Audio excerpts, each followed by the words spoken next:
decíamos que no solo desde el sufrimiento más crudo, más duro, uno se acerca a hablar con un terapeuta, sino también porque la palabra que usaba Germán García al principio del programa, desorientación, también uno muchas veces no conoce casi siempre, en muchas etapas de la vida, algunas cosas que lo pueden potenciar, que le pueden abrir paso, no desde el dolor, sino justamente desde el no conocerse, ¿no? Desde el desconocimiento, la desorientación.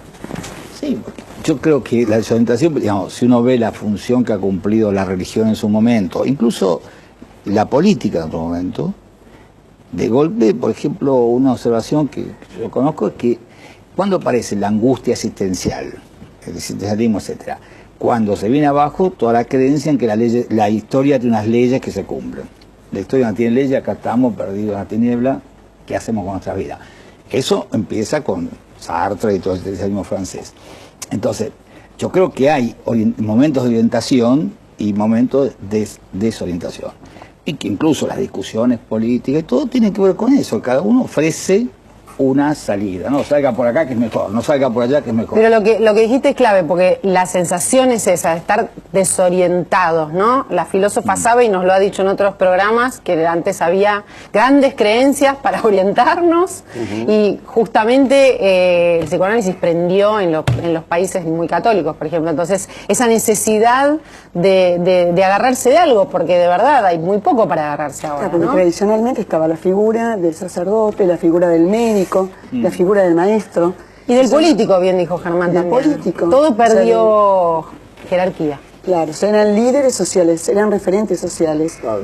Y hoy en día, lamentablemente, han sido desinvestidos, ¿no?, de ese lugar, y realmente la gente está desorientada. Entonces tiene que de alguna manera buscar un espacio donde encuentre ese referente que la cultura misma ya no le suministra como en otros momentos sí le suministra. Pero hay una diferencia esencial, porque todos estos personajes actúan como modelos. Claro, y hay que actuaban educativamente, y el espacio psicoanalítico produce interrogantes. Absolutamente, ya lo permite ese juego, y me parece que esa es una gran diferencia que es parte de la riqueza del psicoanálisis. Quizás una figura que ha sido muy importante para el psicoanálisis es la idea de la represión y el hombre reprimido. El hombre reprimido ocupó un espacio durante muchas décadas en el sentido de que el psicoanálisis es un espacio de liberación, de levantamiento de las represiones y de acceso a la riqueza personal también. Y en ese sentido era una apertura a libertad interior y a una conquista de la libertad exterior más significativa. Y eso es para todos los tiempos. En ese sentido ha tenido influencia significativa sobre toda la cultura actual. De Ahora, hecho, toda esta gran represión que había hace 50 años ha prácticamente desaparecido. En este tiempo de desorientación, vos diste un ejemplo muy último. Pero hay distintos ejemplos. Que es por el ejemplo, de la adicción a la informática, sí, ¿no? ese es uno. Pero por hay ejemplo, muchos. cosas más concretas o más cotidianas, que viene la gente con consultas con limitaciones en su desempeño, con bloqueos de que no puede por ahí desempeñarse en público, una persona joven, que no puede continuar su carrera porque no puede dar sus exámenes, o que no puede viajar, por ejemplo. Miedos. No, miedos. Inhibiciones sexuales. Inhibiciones sexuales muchísimas, pero por ejemplo, personas que llegan a un cierto grado de ascenso en un cargo y que les dicen, bueno, a partir de ahora tenés que empezar a recorrer el interior. Y esta semana tenés que ir a Salta, la otra a Mendoza, la otra. Y no pueden hacerlo. Y se quedan detenidos ahí. Entonces, muchas veces vienen para resolver estos miedos concretos, ¿no? Me diste el pie perfecto, ¿no? Sí. Las terapias resuelven, consuelan, confortan, alivian, todo. Bueno, pueden resolver, porque uno en realidad lo que quiere es resolver. No en todas las personas se doctor. resuelven todos los problemas mágicamente, pero de hecho, cuando hay miedos concretos o inhibiciones sociales o lo que se llama ansiedad social, que antes se llamaba fobia social, que tiene que ver mucho con la timidez, en esos casos, con una terapia relativamente breve, la persona supera ese tipo de cosas, ¿no es cierto? Y eso es muy importante. Nuestros deseos más profundos... ¿Como paciente o como Freud? Una mezcla extraña. Nuestros deseos más profundos no se pueden satisfacer. Es imposible. Si uno tiene claro que los deseos más profundos incluso son inconscientes, uno no los puede satisfacer. La señora Marta, que nos está escuchando... ¿Cómo no se puede satisfacer? Dame un ejemplo. No se pueden satisfacer porque ni siquiera los conocemos, no los podemos identificar. Pero los podemos ir conociendo. Nosotros parece como que buscáramos en la terapia psicoanalítica la respuesta a algo que es parecido a nuestra propia vida. Sí. Y la respuesta a nuestra propia vida nos las va a dar el caminar por este mundo mientras estemos aquí y tratemos de encontrarnos, entre otras cosas, con una terapia psicoanalítica o no tanto que nos pueda ayudar a pasarlo un poquito mejor. Pero ¿cómo no vamos a conocer los deseos profundos nunca? No, María Laura, no, ¿quién dice eso? ¿Sabes por qué? Porque en cuanto vos alcances eso que crees un deseo profundo, inmediatamente estás satisfecho y automáticamente tu deseo va a ser otro más profundo y esto es una cadena interminable hasta el último día de nuestra vida. Se sonríe, Germán. No sé si porque se preocupa por Jorge Suárez, convertido en Freud. Voy orientándome yo en el tema, porque el tema del deseo, que vos dijiste una palabra que hacía, ¿no?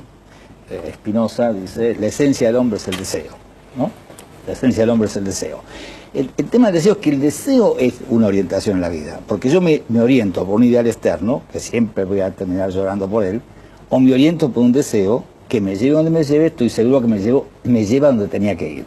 El mío. Claro, lo que pasa es que el deseo es temible, porque como dice Spinoza justamente, ¿qué pasa si un tipo tiene deseos espantosos, socialmente incompatibles? Una cosa tendría que hacer la sociedad, pero al tipo no le queda otra que ponerse de acuerdo o no con eso que lo constituye. Claro, pero una cosa es decir que los deseos profundos no se satisfacen totalmente, a decir que no se satisfacen. La diferencia entre algunas personas que consiguen realizar en la vida algo de sus deseos arcaicos, infantiles, y aquellas otras que entre la vida real y la vida de fantasía hay un enorme abismo, porque acá se habló y Germán hablaba de desorientación. Yo creo que hay un tema actual que es la ausencia de brújulas en términos de valores. Las dos problemáticas que junto con los trastornos de ansiedad hoy son más frecuentes es la depresión, donde alguien no puede sentirse a la altura de sus expectativas, y los trastornos de identidad, donde alguien está desorientado y en ese devenir por la vida no se puede reconocer como alguien que fue y que tiene que llegar a ser. Entonces yo tengo la impresión de que hay algo que es específico o que se ha acentuado en esta época, que es este politeísmo de los valores, digamos, porque el psicoanálisis no se trata solo de deseos, sino de valores también. Quiero decir, cuando Freud empieza a pensar que el ser humano tiene que ver con los deseos, pero también con los valores. Y una de las problemáticas que uno ve hoy en día es que hay ideales imposibles de cumplir o ideales muy contradictorios, y esa persona que está en un camino siente que está fracasando en otras rutas. Un ejemplo, Luis. Depresión, alguien que eventualmente alguna vez pensó que lo importante era el éxito económico. Para llegar a tener ese éxito económico tiene que transgredir una cantidad de valores tan bien aprendidos, tiene que ser eventualmente corrupto, tiene que hacer la vista gorda. Entonces esa persona contiene dentro de sí mismo un conflicto entre un valor y otro valor. Y yo creo que así como no existe un valor único, todos nosotros albergamos valores contradictorios y la sociedad permanentemente está promoviendo valores contradictorios. Y de estos conflictos la gente se tiene que hacer cargo. Quiero decir, entonces, aquella persona que tenía un único eje en otra época, hoy está dividida en varios ejes, y cuando satisface una trayectoria, entra en conflicto con otros aspectos de sí mismo. Entonces, yo creo que el tema de la desorientación, el tema del politeísmo de los valores, es un tema fundamental hoy en día. El tema de que la sociedad no propone valores unívocos o que circulan con una velocidad que alguien puede decir en una terapia o en la vida: yo hace 5 años creía tal cosa y ahora no puedo entender qué pensaba yo hace 5 años en términos de cosas que yo pensaba que eran absolutas, y hoy pienso que jamás dejaría que mi vida se rija por esos valores. 5 años es un tiempo mayor. Alguien puede llegar a decirlo hace 6 meses. Entonces, toda esta circulación desenfrenada de valores trae consecuencias como sufrimiento psíquico, específicamente como depresiones. Es muy interesante lo que dijo Luis del politeísmo de los valores. La cantidad de valores que circulan y lo vamos a traducir, ¿no? Vamos a dar ejemplos. De este ejemplo que vos diste, llegar a alguien que se pone una meta económica, pero a la vez está transgrediendo una serie de valores que le dieron desde chico. O una mujer que tenía el mandato de tener familia e hijos y al mismo tiempo de un desarrollo profesional, para tomar una cosa muy clásica. Entonces hoy en día, en distintos lugares del mundo, para muchas mujeres, la realización profesional está por encima de la realización familiar. Y esto provoca una moratoria en cuanto a la realización familiar, muchas veces bien resuelta y muchas veces muy conflictiva. Okay, ahí también interceden ciertas cuestiones culturales y tecnológicas. Concretamente, antes la mujer sabía que tenía que tener un hijo antes de los 30 años. Hoy en día, a partir de la posibilidad de las técnicas de reproducción asistida, ese límite se ha de alguna manera desplazado, entonces es ahí donde surge el conflicto. Lo que pasa es que nosotros hablamos de modelos de valores. El problema es que muchas veces ni siquiera son valores, en realidad yo diría muchas veces nuestros modelos son disvalores, y eso es lo preocupante. O sea, ¿qué pasa frente a los disvalores que hoy en día se están planteando? Por ejemplo, porque los ejemplos que trajo Luis son muy interesantes, ¿no? Estas cuestiones donde la gente tiene un conflicto no lo sabe porque entran en colisión valores. El éxito a toda costa, o para usar una palabra que usan los psicoanalistas, la baja tolerancia a la frustración. Como si en realidad, si yo tengo que tener algo, lo tengo que tener, y encima, como hay una inmediatez, que es una urgencia por tener y por ser lo que uno quiere, entonces eso nos suma en una especie, y retomando lo que decía el doctor Freud, de deseo insatisfecho permanentemente. Entonces tenemos el último modelo de celular y nos sentimos mal porque queremos tener el siguiente. Y eso que pasa con los objetos, con las cosas, también pasa con los afectos, con los vínculos y con las decisiones existenciales. Tenemos una problemática general, que tenemos ideales corruptos en nuestro país.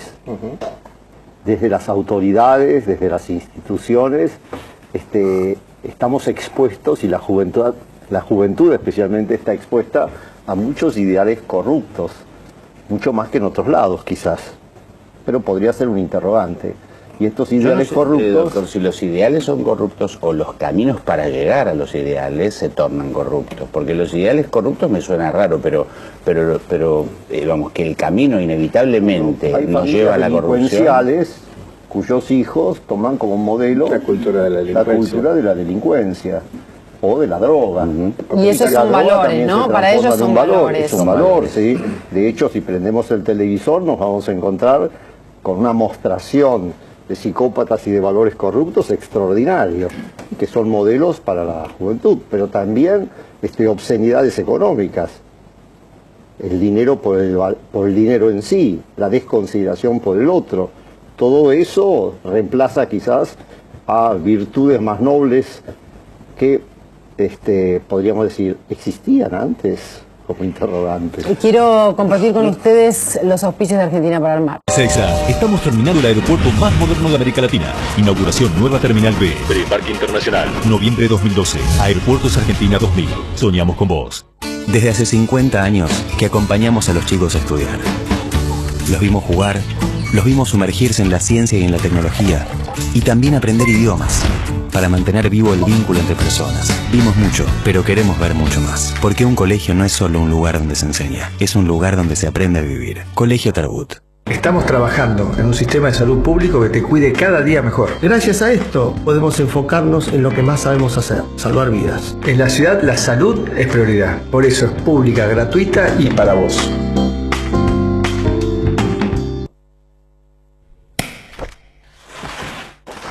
¿Te estás haciendo las preguntas correctas? YAE Business School. Escuela de Preguntas.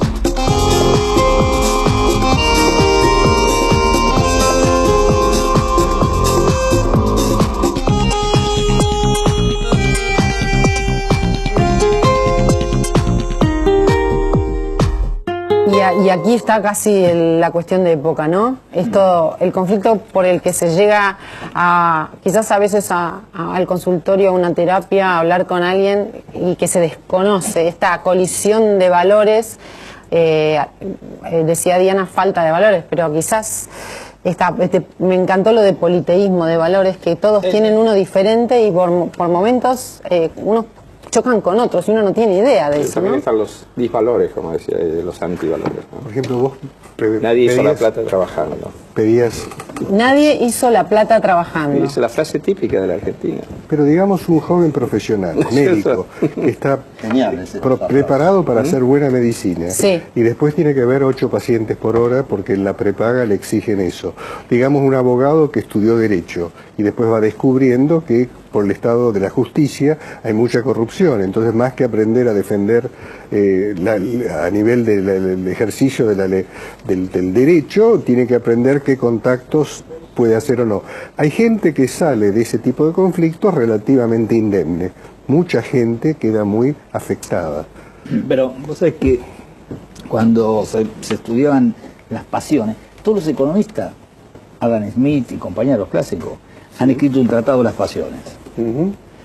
Porque pensaban que la economía era según las pasiones, digamos, que si vos querías fomentar, digamos, vos tenías la teoría de que el hombre era egoísta, tenía que introducir un tipo de pasiones, altruista.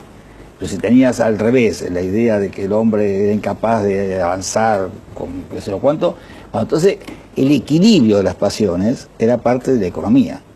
Así que se pone primero, por ejemplo, una persona, para tomar uno que tiene una contradicción, una persona que le gustaría meter la mano a la lata, como se dice, pero a su vez quiere ser una persona socialmente reconocida.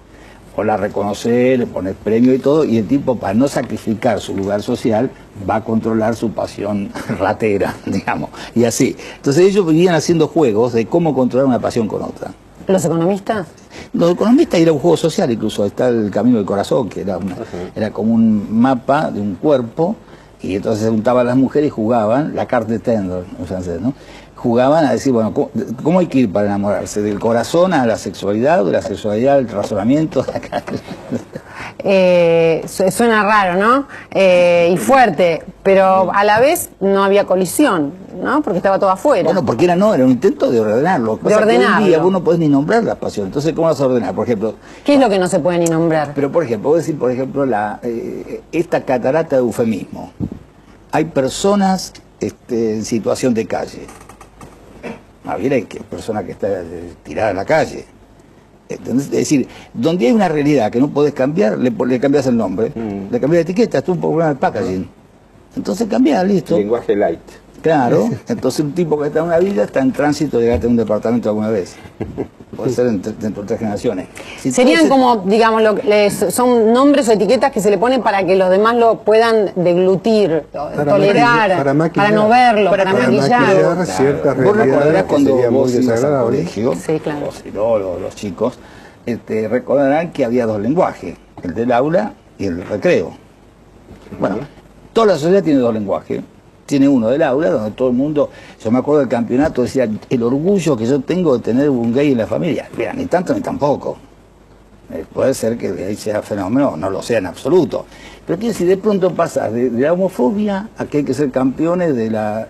Y todo eso es mentira, es un eufemismo mentiroso, que va a mostrar en algún momento su oposición. Y vos lo ves claramente. Y es más complicado, es lo que plantea Germán, cuando todo está maquillado, cuando todo está etiquetado, porque además es más difícil que salga, está todo para ser consumido, sería, ¿no? Claro, recién una expresión que usaste recién, ¿no? Que se usa, que usamos todo, que es decir, por ejemplo, la cultura de delincuencia. Bueno, si nosotros la bautizamos de cultura ya, más la podemos cuestionar. Y así se utiliza, ¿no? Se utiliza y todos lo somos, en cierto modo tiene sus estrategias, sus valores. Tiene es una subcultura. Es una cultura, en sí misma es una cultura. Pero hay una palabra, yo creo que hay palabras que dignifican las cosas, como hay palabras que provocan... No idealicemos tanto la cultura. Claro, hay palabras, no, pero hay palabras que dan dignidad a las cosas, y hay palabras que la desnudan a las cosas. Por algo la censura opera sobre las palabras. Que las encubren. Y otras que las encubren. Claro, entonces no es lo mismo, digamos, una palabra que otra de sentido. Sí, pero perdón, ¿no? Volviendo al eufemismo, está el problema contrario. Acá hablamos de ideales, hablamos de valores, y lamentablemente, yo que trabajo temas de ética, muchas veces me encuentro con que si yo quiero traducir, por ejemplo, de otras lenguas al castellano, el lenguaje de los valores suena hasta políticamente incorrecto, es reaccionario, como que suena de derecha o como se suele decir, gorila. Entonces ese es el otro problema. donde realmente es muy difícil poder rescatar una cultura de los valores, porque precisamente es como que acá ya ingresa con una connotación distinta. Ahora, sin embargo, estar atravesado por distintos valores produce mucho sufrimiento. Quiero decir, la falta de brújula, la desorientación, el hecho de que una persona esté siguiendo varios caminos al mismo tiempo que no son compatibles. Pero ella es un ejemplo de ese muchacho que tiene que hacer su carrera profesional, por lo tanto no puede vincularse afectivamente en forma estable porque tiene que estar libre para poder circular por el mundo, o eventualmente solo puede formar pareja con alguien que se pliegue a su proyecto. Pero si es alguien que a la vez tiene un proyecto propio, ahí entra en conflicto Ese es tan común, ¿no? Es muy frecuente. Estar entonces, con alguien que tenga que ver con el proyecto. El camino que mucha gente sigue es el camino del no compromiso.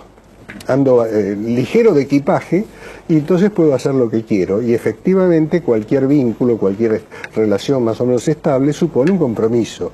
Y entonces dentro de estas temáticas que hoy están muy en boga, es la ausencia de compromiso. Es el sálvese quien pueda. La fugacidad del encuentro. Y la fugacidad del encuentro. Y uno ve hoy que, a diferencia de la época de Freud, está más reprimida la ternura que la sexualidad. Es decir, ese adolescente que puede tener una libertad de encuentros sexuales, en cuanto se siente comprometido, involucrado efectivamente, algo le hace ruido. Esto no tendría que terminar, pero se termina y se dijeron muchas cosas, y se podrían seguir diciendo más, pero muchas y variadas, como para que nos quedemos todos pensando en todo lo que se dijo, todo importante, y como en un cóctel ya iremos tratando algunos temas en particular. Si lo quiere volver a ver al programa, www.tn.com.ar, y estas son las palabras más importantes que se dijeron hoy.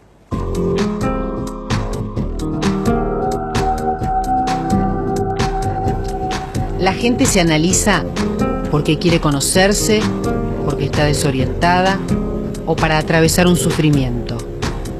El psicoanálisis es un espacio de interrogantes, de liberación de las represiones y de acceso a riqueza personal.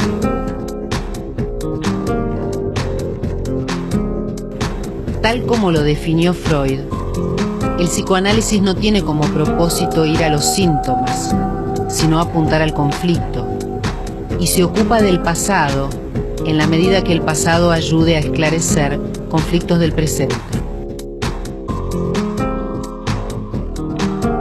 El analista cumple la función de abogado del diablo. Hay pacientes que quieren cambiar su vida, pero no están dispuestos a cambiar ciertas cosas, y a veces el analista tiene que contradecirlos.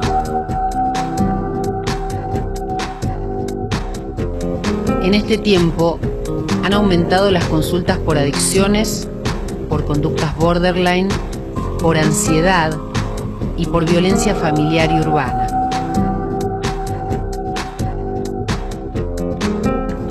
El hombre está atravesado por varios ejes que representan valores muchas veces contradictorios. Satisfacer algunos implica abandonar otros. Este conflicto puede desencadenar depresión.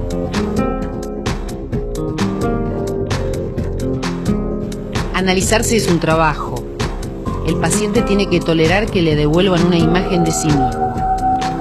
Hay resistencias porque produce un dolor psíquico. Para evitar esto, el analista debe acompañar al paciente en el proceso. En una época donde hay compulsión por el éxito y por conseguir las metas, la terapia funciona como un espacio intermedio para prepararse antes de afrontar exigencias.